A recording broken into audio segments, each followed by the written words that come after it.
Okay, welcome to El Maestro. You are with me. I am Victor Lecha III, and I'm going to be with you for the next half an hour to an hour. But I'm looking at all the news I have to bring to you today, all the content I have, and I'm thinking we might be pushing that hour. We shall see. But don't worry, I will keep you entertained. I will hold your interest. And if I don't, let me know. React to me. Inform me that I have not done so because I want to provide a podcast that you're going to enjoy listening to.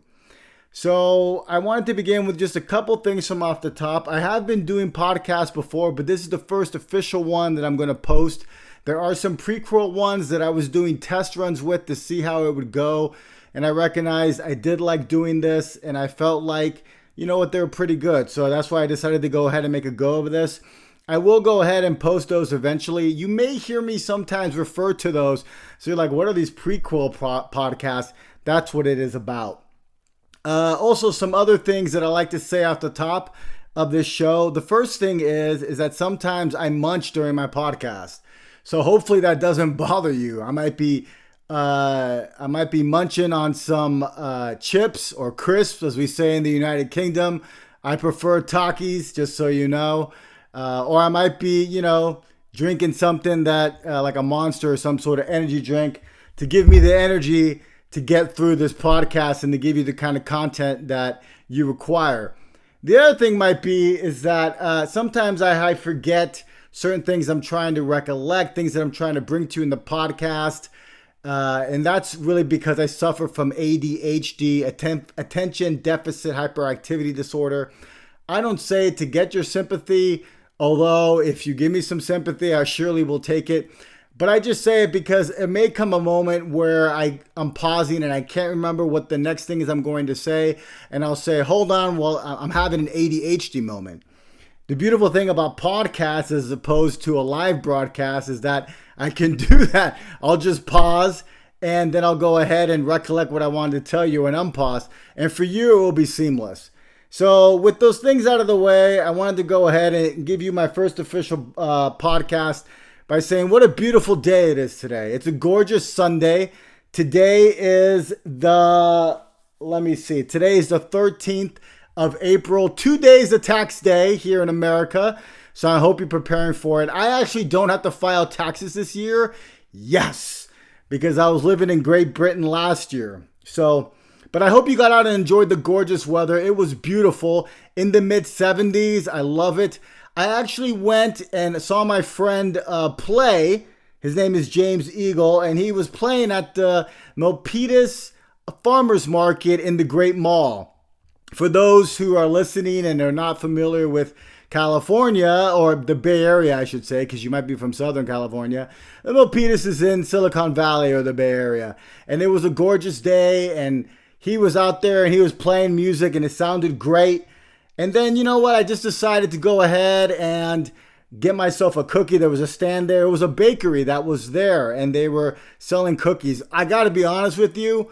It was one of the best chocolate chip and I guess walnut. I don't know what nut they put in there, but it was so good. Cookies that I can remember having. And it was that delicious. Little Sky Bakery. I'm sure they have some sort of online presence if you want to check them out. And then I went ahead and got myself some coffee from Daily Obsessions. Anytime I can support small businesses' coffee, I love to do so because, as you know, corporate coffee is everywhere. So I like to support the small businesses as much as possible. I got an iced vanilla latte, and I was just loving it, man. The vibe was just good.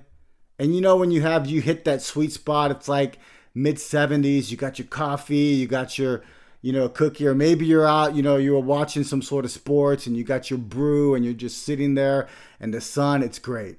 It's good. And that's when life is good. And I was looking around, the Milpitas Farmers Market, and I was seeing all of these farmers and businesses there making a living, living their dream. And I love that, man.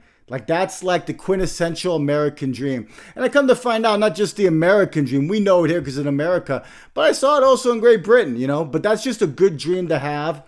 And then I was talking to either the organizer or maybe the owner of the place. But he was a really great guy. And we were chatting it up, and because I told them, I said, it's so good that you all accept EBT here.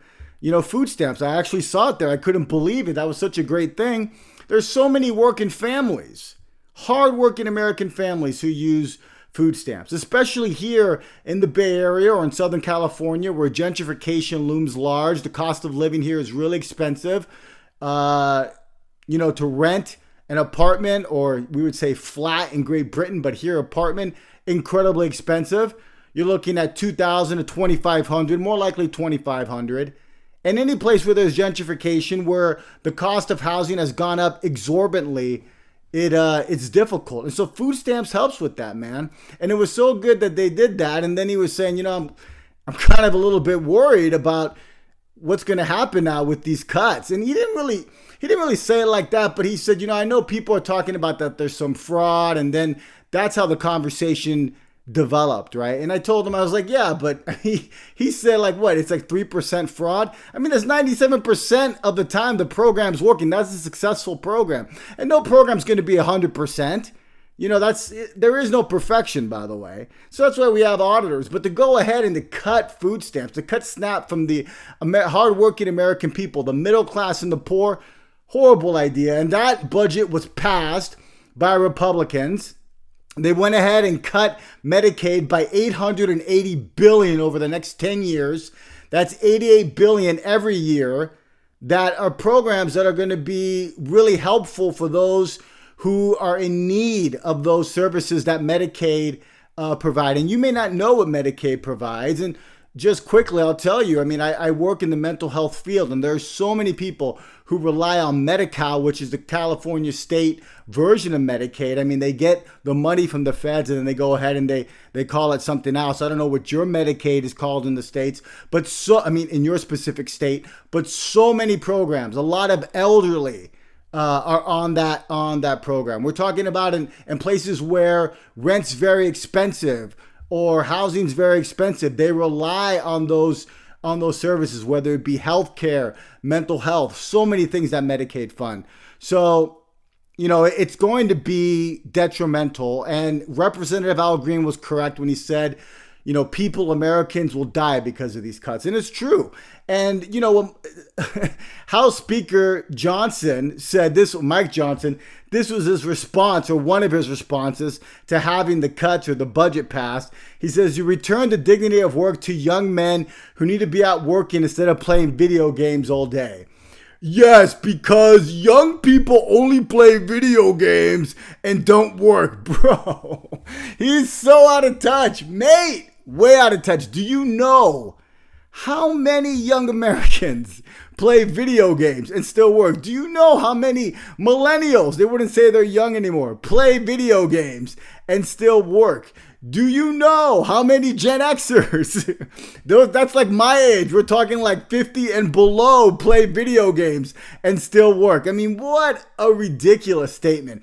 And honestly, I think he said that to go ahead and take the attention off how horrible these cuts are. And, the reason why we're cutting it is because we have to continue funding. Well, we don't have to.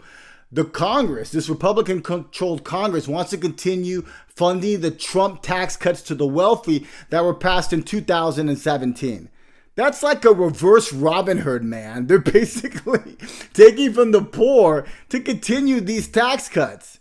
And the Congressional Budget Office came out and said that if they continue to fund the tax cuts the way that it was, they'd have to go ahead and add another either 5 or 7 trillion to it would be a $5 or $7 trillion deficit to the budget. So of course, Republicans don't want to be known as adding, increasing the deficit. So what do?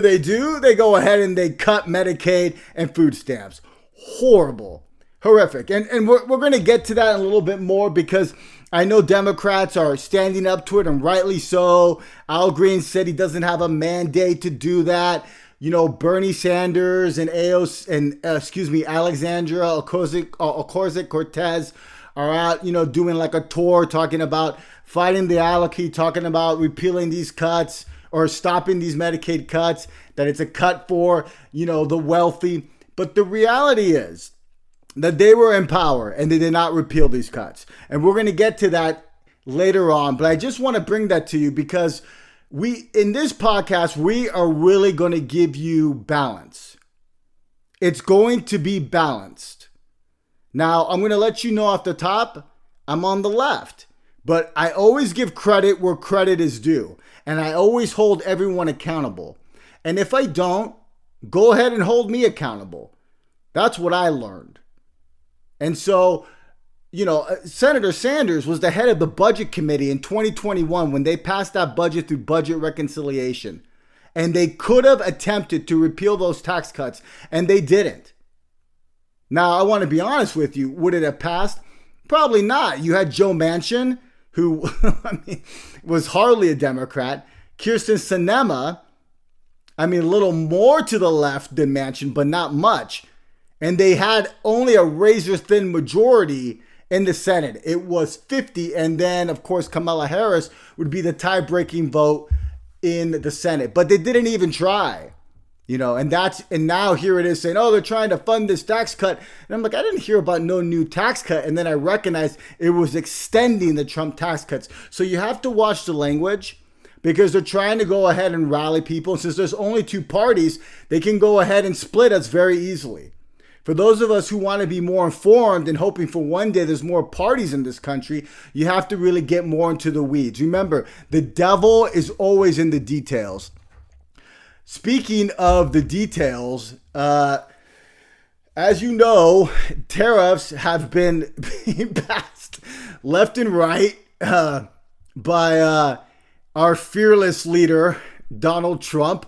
And I say that sarcastically because these tariffs have not been good for America, people. They have not been.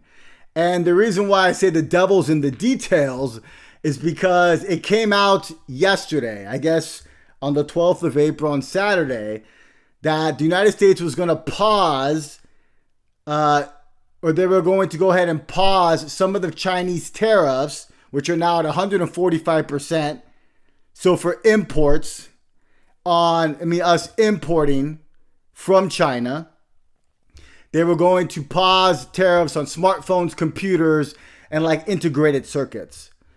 I thought that was a great move, but it obviously showed that, again, remember, Donald Trump has already given a 90-day pause to his global trade war called Liberation Day. People were not feeling liberated with Liberation Day. Your 401k might have been liberated from its funds. Your portfolios might have been liberated from its funds, but in reality, it was dwindling. So I guess that's what liberation means. So as you know, those 90-day tariffs were paused, except for the ones that are to Canada. We're in a trade war with Canada, and the ones to China. Right now, it's 145% on all Chinese imports. China retaliated with 125%. Now, it didn't start that way, right? It went back and forth. I'm giving you the end numbers. But now all companies that export to China, and we do a lot of trade with China, has to experience 125% tax on their goods.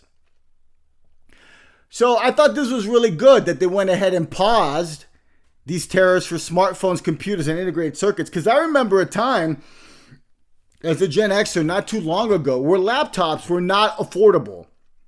Televisions were not affordable. If you could get a laptop for $800, my gosh, that was cheap. And nowadays, any family can own a laptop. Any family can own a smartphone. And that's thanks to global trade. That's what it's thanks to. So I was glad that it did this because I don't obviously want to see prices go up. You have to remember that tariffs are a tax on the consumer. Most likely, those companies are going to pass the cost on to us. And we've already discussed how inflation is already high. So in a previous podcast, we already discussed how inflation is high. And oh, by the way, we thought that those tariffs for smartphones, computers, and integrated circuits had been paused. Trump came out today and said there's been no pause. To which China said, man, just cancel the tariffs. And he should. He should just cancel the tariffs in general. But he's bullied. And I mean bullied. I mean feeling bullied. Feeling like, or buoyed. Excuse me, not bullied. Feeling buoyed by his success of the steel tariff on China. But that was targeted. That was one tariff, and it was because China was steel dumping. And I'm on the record saying that I was okay with that tariff. But this mass tariffs on the entire world, which it is, it's a global trade war. And that's why the economy, the market has been tanking. That's why there is low consumer sentiment right now, meaning that consumers are worried about spending. That's why the dollar is at a 3-year low right now. I thought we wanted a strong dollar. And to be honest with you, the bond sell-off in the market right now is they're saying that is the reason why President Donald Trump went ahead and did a pause on that. Now, I can go into that into another podcast. I'm going to get into more of the specifics as to why. But for now, like maybe my next podcast, but for now, just know enough that the tariffs have weakened our dollar.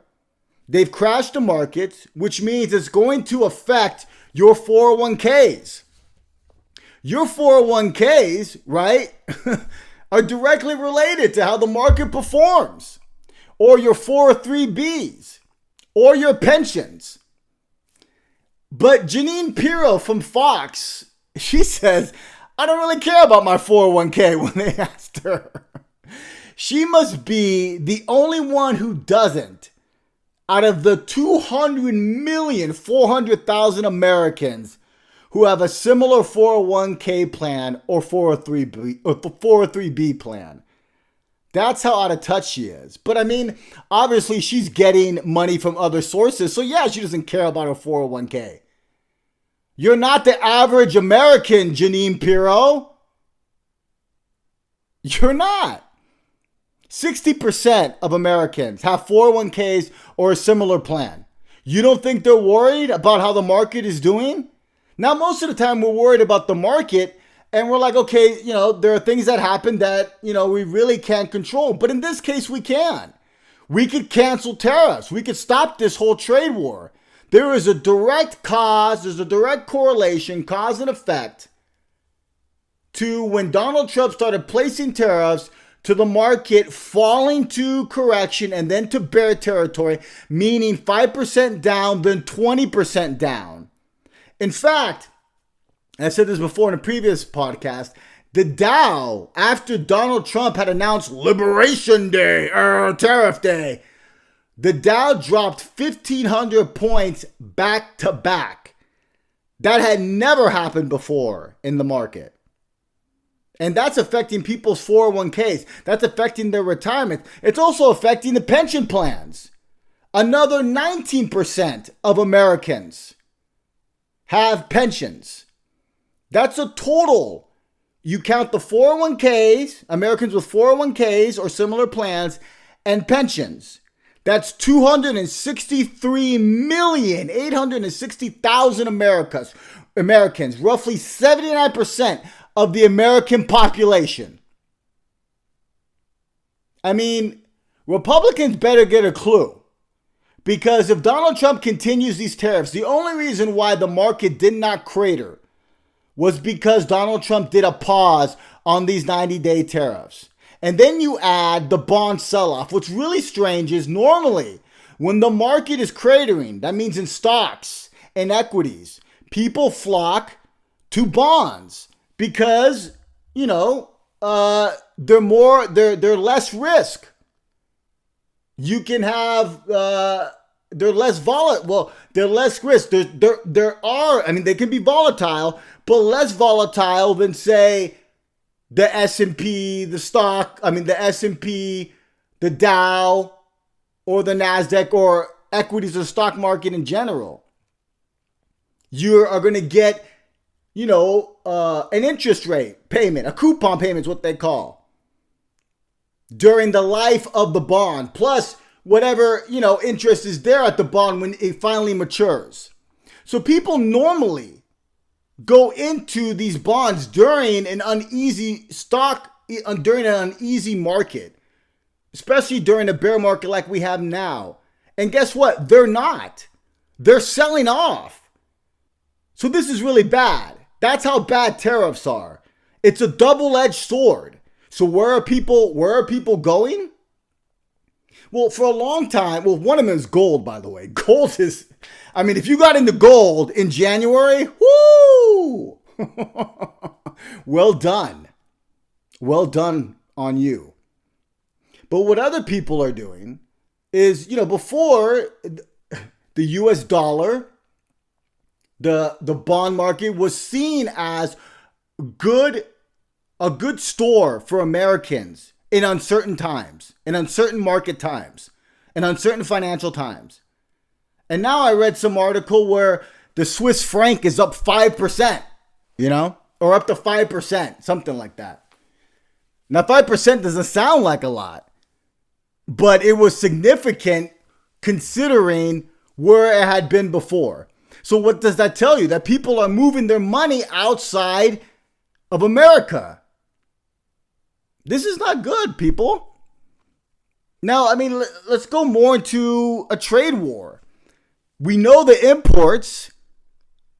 We know that, let me say this before. We know tariffs are going to increase inflation because most likely those prices are going to get passed on to the consumer.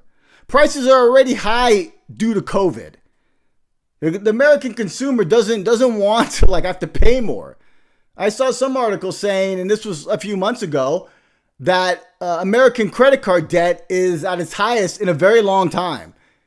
Meaning that people are having a hard time with how high the prices are in this economy.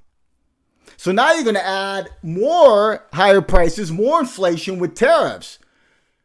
And this is why, another reason why Donald Trump paused this global trade war, Liberation Day, but not with Canada and China. Now, Canada is, I think, our highest trading partner.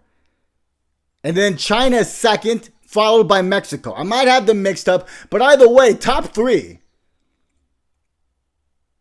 So it's a 25% tariff on Canada, 145% tariff on China. That means all those goods that we import from them are going to get placed with a tariff. We import a lot of petroleum from Canada. So that means your gas prices are going to go up.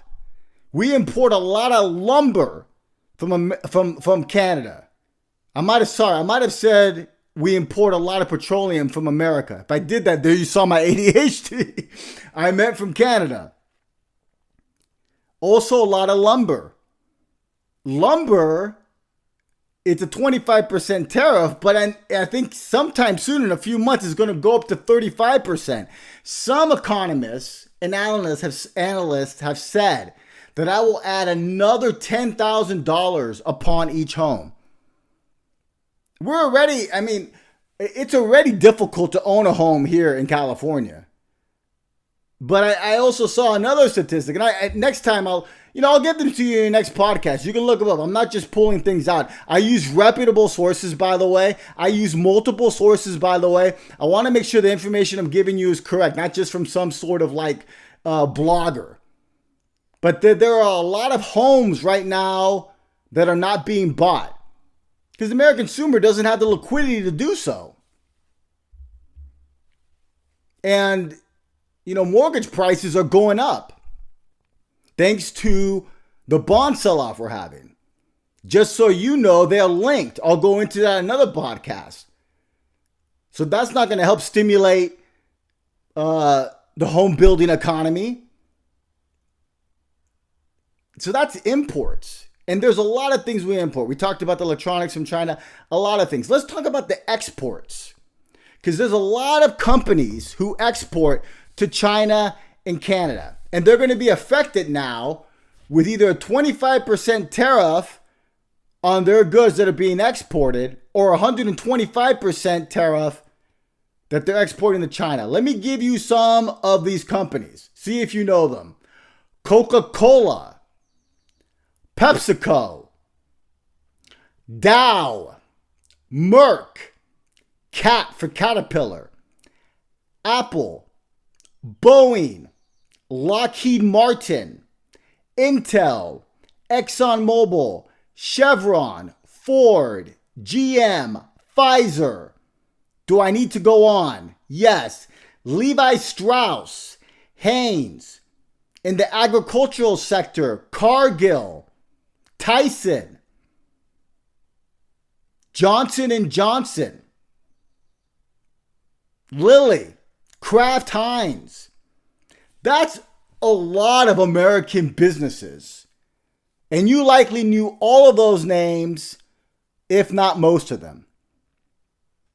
And now they're going to have to deal with a 25% tax when they're exporting to Canada, or 125% tax when they're exporting to China. And this is why they say nobody wins in a trade war.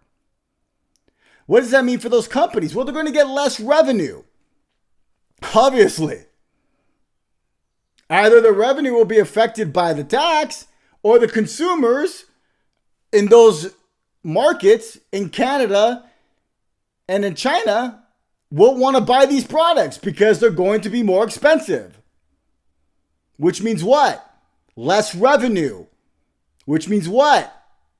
We don't meet projections that we put out on Wall Street.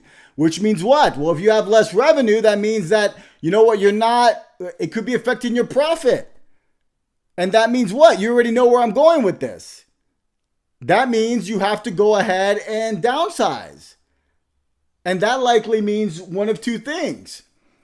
You either are going to go ahead and get rid of employees, which is why people are scared. They're watching unemployment really closely now. Because if companies aren't making a profit, they're going to have to let go of the labor. The other thing that's worrisome that I thought of is that, well, maybe companies don't want to let go of the labor. So what else can you do? Well, you can increase the prices for your products in the country. So you see how this could have a double effect. It's an inflation double-edged sword to your pocketbook. Bye-bye, money. I mean, think about it. So let's just say Coca-Cola, which has a lot of products, by the way. And let's say, I'm not sure. I think it's to Canada. Okay. But let's just say Canada or China, doesn't matter. And their revenue suffers. So now Coca-Cola goes, well, we don't want to let go of our employees, or not as much. So we raise our prices domestically to make up for the offset. But we already have, as a consumer, maybe not with Coca-Cola, but with other companies that are feeling the tariff that Donald Trump put of 145%, or 25%, 145% on China and 25% in Canada, those prices have gone up. So you see how this, I don't know what we call this, an inflation spiral? It is ominous. It's not good for the American consumer. It's not good for the American economy. It's not good for those who are in retirement. It's not good for those who are planning for retirement. It's not good for those who are thinking about retirement. Now, one question always comes up is, well, what about Gen Z and Gen Alpha, right? Like they, with their 401ks or their pensions, they'll be able to withstand this downturn in the market. Yeah, I mean, the market eventually does go back up. If you look at the history of the market, it's bullish. If you look at the history of the market. But that does not mean there have not been significant downturns. And during those downturns, you can't get time back. So that time is lost. There is no reason why this economy should not be, in this market, should not be humming. It should be humming right now. When Donald Trump took over the economy, when he took office, the S&P was at the highest it had ever been in history. And now we were in a bear market, and now we're like in between a correction and a bear market. They just say correction, but that's how bad it is.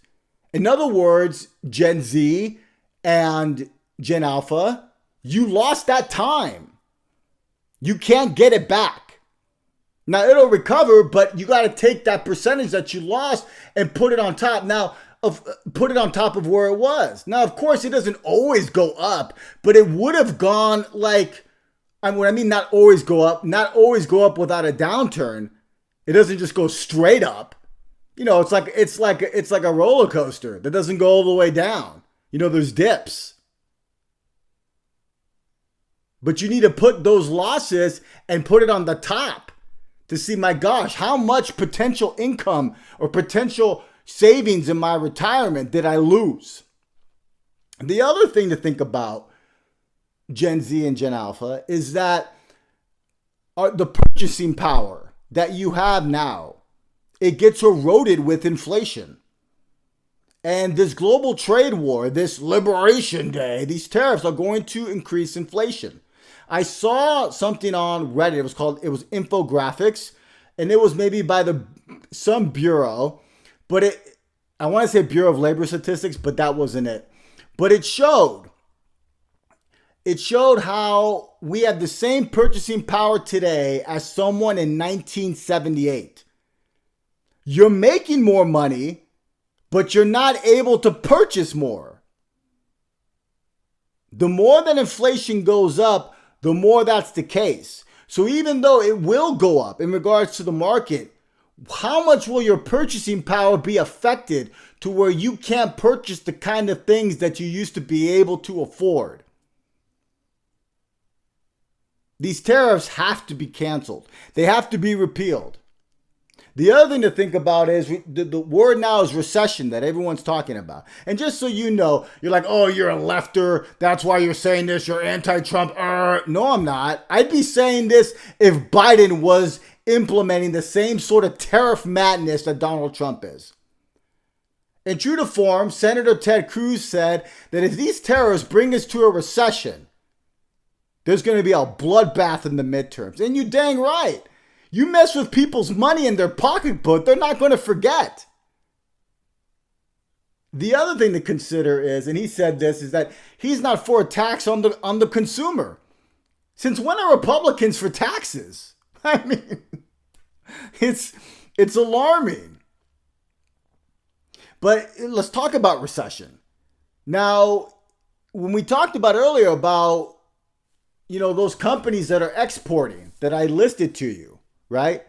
How much potential revenue? Now, I got this from ChatGPT, so you could roll your eyes, but I've seen it's very, very reputable. And I'm not the only one here who's saying there's a recession. Many Wall Street banks and analysts have increased the probability of recession. But ChatGPT said that because of these exports, these tariffs on exports now from American companies that are going to be taxed by these exports. Now remember, these are retaliatory tariffs, so you understand. It's not like they started. Trump started with Canada. Canada then placed in a retaliatory 25%. Trump started with China. Then China retaliated. I think it was Trump doing 50%. Then China did 35. Then Trump went to 100. Then China did 84. And now we're at 145.25. So take the 125% tax tariff on American exports. Take the 25% tax going to Canada on American exports. And also add the import tax of 145% and 25%. And the projected amount of money, of revenue that's going to be lost because of these tariffs is $546.6 billion, or 1.88% of the total GDP. That's a lot, by the way. It doesn't sound like it. I mean, well, 546 billion, I hope sounds a lot like to you. That's half a way to $1 trillion. But 1.88% of the GDP is significant. Now, here's something to consider. When the GDP decreases twice in 2 quarters, we're officially in a recession. We're already looking like the GDP is going to shrink again in the next report. Chairman Powell said it's looking that way. So all we need is one more poor GDP performance and we're officially in a recession. So again, tell me how these tariffs are actually good for America. They're bad for America. You can't be America first and say you're going to be okay with taxes being put on companies like Coca-Cola, Intel, ExxonMobil, Tyson Foods, Caterpillar, Tesla. Some people don't care about that. Tesla's having a rough go, man. I'm really interested on this upcoming earnings report. April 23rd. They're down, their deliveries were down 13%. In Europe, my gosh, their deliveries are down astronomical. The numbers are staggering. Even in California, which is Tesla's like prime ground. Their milk and honey, it's down, I forget what the percentage is, but significantly. You can't say you're pro-America if you're going to allow for all the companies I listed earlier to suffer due to your trade war. You can't say you're pro or America first if you don't seem to care about what happens to people's 401ks or 403bs or their pensions, which is 79% of Americans and their retirement. You're not America first. The question is, what is Trump really trying to do here with these tariffs? He could scale them all back, cancel them as China's saying, and start doing targeted ones, which is how tariffs should be used and how he did in his first term. What is he trying to do? I mean, I don't know. He keeps talking about this great time in America. That was between 1876 and 1913 when we had a lot of tariffs. But yeah, he says that was the greatest time in America. It wasn't. The greatest time in America, everybody knows it, was after World War II. We had defeated the Nazis. We had stopped the Japanese imperial. I'm having an ADHD moment right now. See, now you get to see it. I would say Imperial Army, but why can't I think of that word? Anyways, they stopped Japanese imperialism. I'll say that. Defeated the Nazis with the help of other allies. But we took center stage.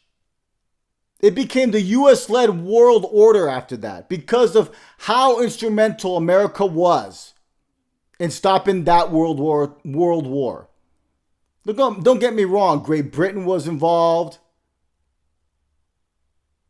You know, the other allies were involved. But America stood tall and proud then. And then after World War II, we had the baby boom generation. The economy was so incredible then. Life was so incredible then. That's where the American dream flourished. That's where the idea of people having a home, picket fence, family, job, that's where it came from. So I'm not sure why he's trying to do that. Well, to bring us back to that time, because that's not even the best time in America. Now, he keeps saying repeal the federal income tax. So I don't know. If that were to happen, though, it would be devastating for this country. The amount of revenue lost would send ripples through this country. Shockwaves. Will likely put us in a depression. And you have people standing up to it right now. Specifically, Bernie Sanders and Representative Alexandria Ocasio-Cortez. They're standing up in a big way. They're going around the country saying, fighting oligarchy. and getting great numbers, by the way. I mean, a lot of people are showing up, not just in Los Angeles where it was 36,000, but like in the Midwest, in I think New Mexico or Arizona. I mean, in battleground states, getting great turnouts.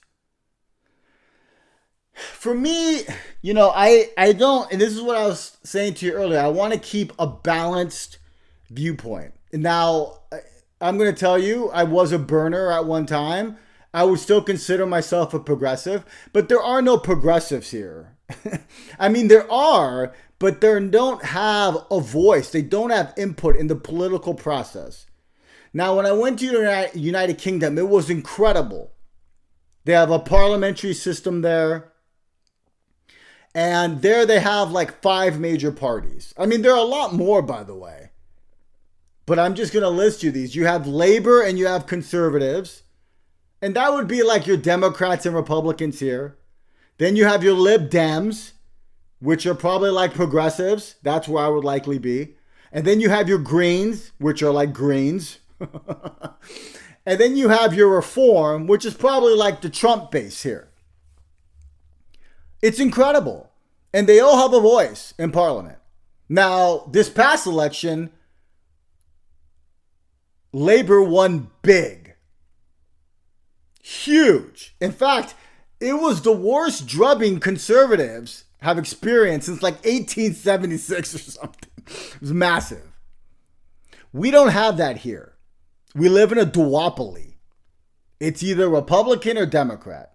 So when you're going around the country saying, let's fight oligarchy. Okay, great. Let's get big money out of politics. I'm with it. Do you know Senator John McCain, God rest his soul, and Senator Dianne Feinstein, God rest her soul, before Citizens United had passed a bill to go ahead to put in campaign finance reform. That seems like an aberration now. What? A Republican and a Democrat working together to do campaign finance reform? It sounds like some alternate universe. Although there isn't an alternate universe. There's one universe, by the way. Don't get me going. There's parallel universes. No, there's not. There's other galaxies. Stop it. There's one universe. Anyways, back to the point. That seems like impossible nowadays. Well, yeah, it is. Because of Citizens United. It allowed for so much money to flow into into politics. And then I think the other one is FEC and McCutcheon. You can look it up. But the only way we're going to get to some semblance of political representation again and political order is through repealing Citizens United. But that's not going to happen, by just going around the country and doing protests. I mean, don't get me wrong. I'm glad they're doing it, but for what? And you say, well, the Dems can get in. Yeah, and they can repeal these tax cuts, the MediCaid tax cuts, the one you're talking about, and the SNAP cuts. Yeah, they can. But I want to make it very clear, a couple things. One, the Democrats were in control, and Senator Bernie Sanders was the head of the budget committee, the Senate Budget Committee. And they passed a budget in 2021. They didn't repeal these Trump tax cuts that were passed in 2017. They could have, but they didn't. Typical Dems. I'll give you another example. 2008 or 2009, whatever. Obama's in office. We have the supermajority. We could finally do universal health care. No, we do the Affordable Care Act. I mean, we have something now, but it's not what America needs. I was in a country with universal health care. It was incredible. I didn't pay a single dime. If I lived in this country, I'd probably been $30,000 in debt. By the way, my time in Great Britain, I wrote a book. It's called How I Became Homeless with a Master's Degree. Part of me launching this podcast is to go ahead and help promote the book. It talks about issues of gentrification, how it's getting real tough for the American consumer, the American middle class, even upper class and lower class are feeling the sting of high housing costs. And it talks also about immigration, about trying to get to a better life. I have a master's degree in social work. You would think I would never end up homeless, but it happened, man. And, you know, we had a chance to go ahead and to do universal health care, and we didn't. You know, when Franklin Delano Roosevelt came into office, he said specifically, we have 100 days to do this. They're in the middle of the Great Depression. We were tired of hearing Herbert Hoover, who, by the way, looking back on it now, has done a lot of like philanthropy. We'll get into that maybe in another podcast. But Herbert Hoover was saying, look, prosperity is just around the corner. Because the market had never seen anything like the 1929 crash. So for sure it would bounce back, right? Wrong. Depression. And so Americans were tired with it. FDR came in. It's like, we're going to put in a pension. We're going to put in Social Security. He didn't try to find the middle road there. He knew it was time to strike when the iron was hot. And when Democrats had control, when Biden came into office, they had control because progressives joined with Dems. They had control over the House and the Senate, albeit a razor-thin majority, but they still had it. And they did not try to modify or repeal Trump's tax cuts. What's happened? Well, now, as I mentioned to you earlier, they're going to add to the deficit if these tax cuts continue. So now they're going to cut Medicaid and SNAP. But in some way, you have to give some of that responsibility to the Democrats because they were in power, and to the independents that caucus with them. It's an interesting question to say, what would FDR think of the Democratic Party looking down on it right now from the Gardens of Bliss? What would he say? You say, what's the Gardens of Bliss? I mean, heaven, bro. I'm Muslim, so we say Gardens of Bliss. But they say Jannah, heaven. What's he saying from there? Well, I can tell you, Eric Clapton said there's no tears in heaven. So FDR, I mean, they talk about it incredibly in the Quran, by the way. It says that in the Gardens of Bliss or heaven, there are no disagreements at all. There are no, I mean, you get anything you wish for. It's incredible there. There's no sadness. It's so beautiful there. Paradise doesn't give a good description of the Gardens of Bliss or heaven. It talks about rivers and streams, and you'll have bracelets of gold, fine silk robes, lounging on Chalet's lounge or reclined chairs. You can't get prepared for it. So FDR is not looking from there. You're like, so what's your point? Well, he'd have to be like a ghost trapped in this plane. Now, of course, FDR is not. He got in. We know that, right? You're like, well, how do you know that? Well, I got to say, inshallah. But he is in there. I guarantee you, inshallah. I mean, almost for sure he's in there. And if you know, inshallah just means Lord willing. You can say Lord willing. You say that. So he'd have to be some sort of ghost still haunting. I said in a previous podcast that Winston Churchill's ghost is haunting today because he's trying to remind everybody that you can't appease an alligator, as he said in World War II, and Vladimir Putin's that alligator. So he has this cane and he's going everywhere to those people who think you can't appease an alligator and who want to appease Vladimir Putin. He's going everywhere and he's doing, walking around with his cane. You know, Charles Dickens, A Christmas Carol. So what would FDR do? He was a ghost trapped in this plane, looking at the Democrats, seeing how they had an opportunity to do universal health care in 2008, seeing how they had an opportunity to go ahead and repeal the Trump's tax cuts. The other thing too is, and I just remembered this now, I'm glad I did, this thing that's happening with deportations. I don't want to get into this issue too much. except for the fact that I would say we would only be deporting those who are worthy of deportation, saying criminals, if Obama or Biden had the stones to do an executive order like President Donald Trump is doing and say, I'm granting amnesty to these immigrants who've lived here in this country for this amount of years and have no record, no crimes attached to them whatsoever. Now, why didn't they do that? President Ronald Reagan did it. President George Bush did it. Why didn't Obama and Biden? Because they were afraid. It's a controversial topic. It's not popular. So they didn't do it. And now Trump comes in. And this is why his base loves him. Because he says he's going to do something and he does it. Even if I don't like the man and I don't agree with many of his policies. What I will give him credit for is he says he's going to do something and he does it, no matter how wild or crazy it seems. And that's why his base loves him. And that's what Dems need to learn. But they won't. Which is why I wish, Senator Sanders would just start this third party now. But I don't think he will. So what would FDR say